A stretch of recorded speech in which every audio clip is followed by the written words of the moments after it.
ETF index mutual funds నేర్చుకుని stock మార్కెట్లో రాణించాలనుకుంటున్నారా? వెంటనే ఈ నెంబర్కి కాల్ చేయండి.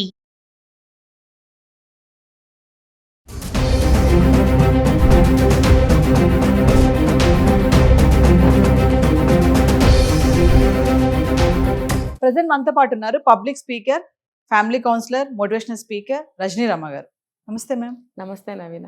మేడం, గోల్డ్ విషయానికి వస్తే మనం ఆల్రెడీ కొన్ని వీడియోస్లో మాట్లాడుకున్నాం. మరి బంగారం ఈ రోజు చూసుకుంటే 24 క్యారెట్స్ వచ్చేసి 139, 138లో ఉంది. ఇక 22 అంటారా 12,800 దాటేసింది. మరి ఆడవాళ్ళకి బంగారానికి చాలా దగ్గర సంబంధం ఉంది అని అంటూ ఉంటారు. మరి మహిళలు బంగారం కొనే విషయంలో మరి రేట్ పెరిగిపోతుంది కదా, వెళ్తున్నారా వెళ్ళట్లేదా అంటే మామూలుగా మిమ్మల్ని అడిగితే గోల్డ్ విషయంలో మీరు ఎలాంటి జాగ్రత్తలు తీసుకుంటారు?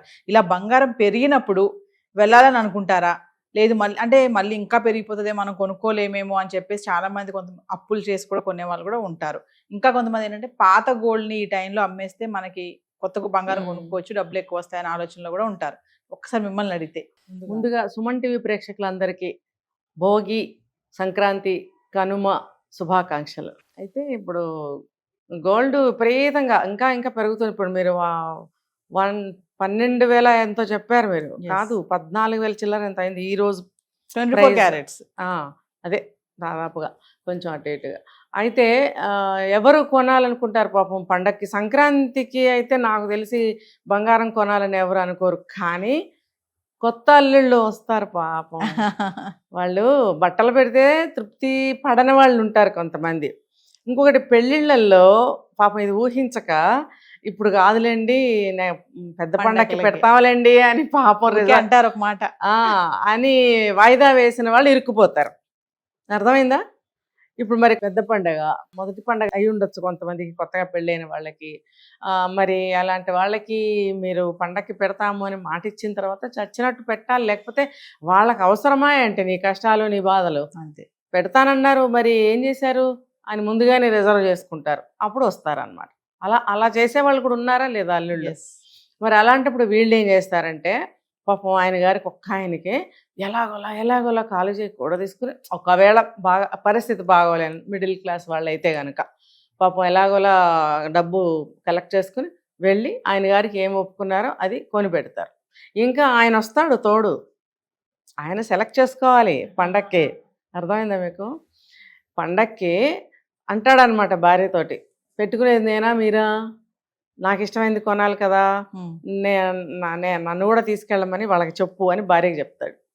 చెప్తే ఆవిడేం చేస్తుంది, అమ్మ మరి ఆయనకి ఇష్టమైంది సెలెక్ట్ చేసుకుంటారంట, తీసుకెళ్దాము మనం అంటే పాపం వాళ్ళకి వెలక్కాయ పడుతుంది గొంతులో, పచ్చి వెలక్కాయ పడినట్టు అవుతుంది. ఏదోలే సుమారుగా వాటి కొనుక్కొచ్చి పెడదాం అనుకుంటా. పాపం నిజంగా అంతే కదా, ఏదో ఒప్పుకున్నాం కాబట్టి ఏదో ఒకటి. ఈ టైంలో బంగారం కొని పెట్టాలి అల్లుడికి, చైన్ కానీ ఏది కొనాలన్నా ఎక్కువే. ఇంకోటి స్పెసిఫిక్ గా పెళ్లిలో కనుక ఎన్ని తులాల్లో పెడతాము అని ఒప్పుకున్న తర్వాత ఇప్పుడు కాదులేండి పెద్ద పండక్కి పెడతామలే అన్నారా, అయిపోయారు. ఇప్పుడు అన్ని తులాలు ఇప్పుడు పెట్టాల్సిందే కదా. అప్పుడు కూడా అల్లుడిని వెంట తీసుకెళ్తే గనక సపోజ్ 2 తులాల్లోనూ ఎంతో బ్రాస్లెట్ పెడదామని అనుకుంటే ఆయన గారికి నచ్చిన బ్రాస్లెట్ 4 తులాలు ఉండొచ్చు, 3 తులాలు ఉండొచ్చు. అప్పుడు పరిస్థితి ఏంటి? అప్పుడు మళ్ళీ కూతురు చెవిలో గుసగుసలాడి, అమ్మ కొంచెం సర్ది చెప్పు, మేము అంత ఒప్పుకున్నాం కదా, ఇప్పుడు ఇంతలో పెట్టలేము, ఏదో ఒక 5,000 6,000 అంటే వేస్తాం కానీ అని అంటారు. పాపం ఆ అమ్మాయి మధ్యలో ఇరకాటంలో పడుతుంది అనమాట. మళ్ళీ భర్త గారిని కొంచెం బతిమలాడి, ఇంతలోనే తీసుకోండి పాపం వాళ్ళు పెట్టలేరు కదా, అంత ఒప్పుకున్నారు కదా, కొంచెం ఒక 5-6,000 అటు ఇటు కానీ పాపం బతిమలాడుకుంటుంది. అల్లుడు గారికి పాపం ముఖం మాడిపోతుంది. అల్లుడిని కదా నేను, ఏం పోయింది ఒక 50,000 ఎక్కువైతే వేయలేరా, కానీ నిజంగా వాళ్ళు వేయలేరు కాబట్టే కూతురుతో చెప్పించారు. అక్కడ కొంచెం పెద్ద మనసు చేసుకోవాలి. సో అయితే ఇలాంటి కేసుల్లో ఉన్న వాళ్ళు మాత్రం వెళ్ళి బంగారం కొంటున్నారు స్టిల్ టుడే. రేపు పెట్టాలి, భోగి వచ్చేస్తారు అల్లుడు గారు, ఈ రోజే దిగుతారేమో బహుశా. మరి పండగ సరదాలు చేయాలి కదా, రేపు భోగి నాడు బజార్కి తీసుకెళ్ళాలి. కొత్త అల్లులకి ఉంటుందా మేడం ఇది? పాత అల్లుళ్ళకి కూడా ఉంటుందా? పాత అల్లుళ్ళకి ఏమి ఉండదు. పాత అల్లుళ్ళకి ఏంటంటే దయా ధర్మం అంటారు కదా, అంతే. పాపం పండక్కి అల్లుడు గారు వచ్చారు, పాపం మంచి ఆయన, ఈ పండక్కి ఆయనకి ఏమన్నా ఒక రింగు పెడదామా, లేకపోతే ఏదో వాళ్ళ ఇష్టం అనుకుంటే పెట్టచ్చు.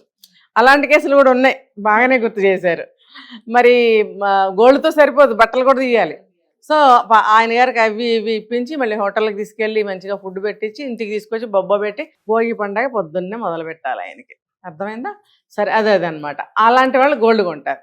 లేదు రేపు కమింగ్ ముహూర్తాలు మాఘమాసం వస్తుంది, తర్వాత వైశాఖం చైత్రమాసంలో కొన్ని ముహూర్తాలు ఉంటాయి, వాటిల్లో పెళ్లి చేయాలి, ఇంకా పెరుగుతుందేమో కొంచెమన్నా పెట్టాలి కదా, ఒప్పుకున్నాం కదా అని పాపం అలాంటి వాళ్ళు కూడా ముందస్తుగా ఇప్పుడే కొంచెం గోల్డ్ కొనడానికి ట్రై చేస్తారు. ఏదో వాళ్ళు ఒక 5 తులాలు పెట్టాలనుకున్న వాళ్ళు పాపం 3 తులాలే కొనగలుగుతారేమో. ఇంకా అలాంటి వాళ్ళు ఇంకేం చేస్తారు, తప్పనిసరిగా ఒప్పుకున్న తర్వాత అయితే నేను ఇదివరకే చెప్పా ఈ విషయం, ఇక మీద పెళ్ళిళ్ళకి ఎంత బంగారం పెడతాం అంత బంగారం పెడతామని ఒప్పుకోకండి మహానుభావ అని చెప్తున్నా నేను. మీ తల్లి బంగారం ఏదన్నా ఉంటే అందులో నుంచి కొద్దిగా తీసి మీ దగ్గర కొంచెం డబ్బు ఉంటే అది కలుపుకుని ఏదన్నా కొంచెం ఎలాగో ఈది బయటకు రండి, అంతేగాని మీ ఒంటి పెద్ద కరిగించుకుని బయట నుంచి కొని అలా చేసుకోకండి అని నేను చెప్పాను గతంలో. ఇప్పుడు కూడా నేను అదే చెప్తున్నాను. ఏదో ఉన్నది గడపండి. ఇగో కట్నం ఎటు ఒప్పుకునే వాళ్ళు ఒప్పుకుంటారు, ఇవ్వని వాళ్ళు ఇవ్వరు, అది వేరే, అది వాళ్ళ సొంత విషయాలు. మనం అలా కట్నాలు తీసుకోకండి ఇవ్వకండి అని మనం చెప్తున్నాం, కానీ ఇంకా అది వాళ్ళ ఇష్టం అనమాట. అది అలా అడ్జస్ట్ చేసుకోగలిగితే పర్వాలేదు, లేకపోతే నిండా మునిగిపోతారు. ఇప్పుడు విపరీతంగా పెరిగిపోతుంది కదా, క్రైసిస్ పెరిగింది కదా అక్కడ, అమెరికాకి, వెనిజులాకి, డెన్మార్క్, అమెరికా, ఈ గొడవలు ఎక్కువైపోయాయి. ట్రంప్ టారిఫ్, ఇంకా ఆ కంట్రీస్లో అదో మైన్స్ ఉన్నాయి, దాని వాళ్ళకి సత్సంబంధాలు సరిగ్గా లేక అన్ని స్టాప్ కదా, మెంటల్ ట్రంప్ అయిపోయాడు.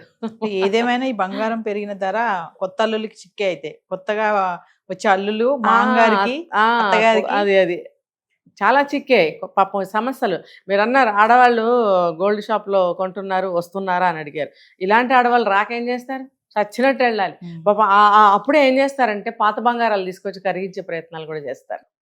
నేను చూస్తున్నాను 1 year పైనుంచే గోల్డ్ కొనడానికి వచ్చిన వాళ్ళు చాలా మంది పాత బంగారం ఇంత పట్టుకొచ్చి మారుస్తున్నారు.